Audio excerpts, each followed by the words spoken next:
花肉的表皮呢，我们先干煎一下，然后再清洗干净。洗的时候呢，用小刀把猪皮刮一下。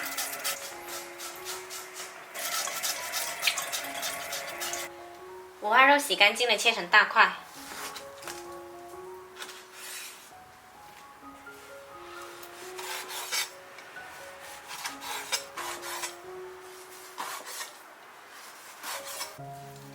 今天特意切的比较大块，吃了才过瘾。再切一些葱段跟姜片，切好了放到电饭锅内胆中。准备一块南乳，再来2勺南乳汁，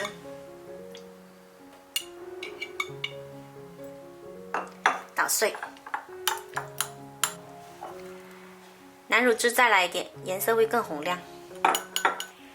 再来一点生抽、蚝油，一起拌匀，放着备用。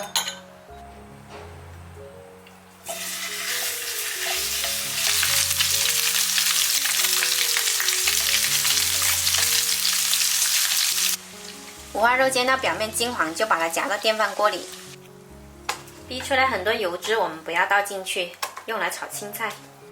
把我们调好的南乳汁倒进来，再加入几块冰糖，少许黄酒或者料酒，最后加入开水没过红焖肉。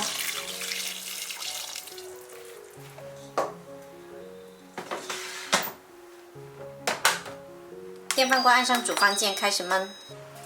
趁这个时候，我们来洗一颗西兰花。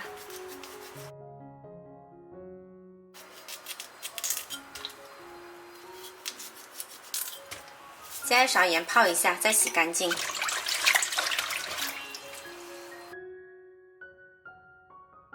时间到，我们来看一下，红焖肉这个时候呢，已经焖得有点软烂啦。我们把葱跟姜夹出来，继续按煮饭键，让它收汁。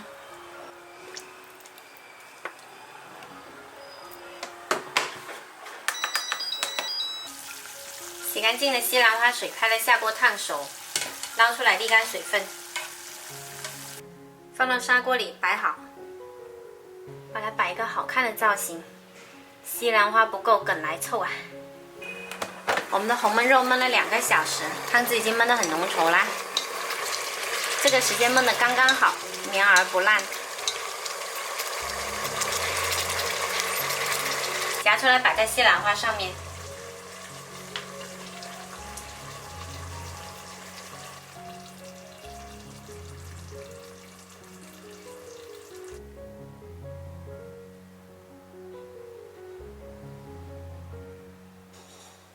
做法简单，超级懒人版的红焖肉就做好啦。年夜饭上又一道英菜，喜欢的朋友可以收藏起来试一下。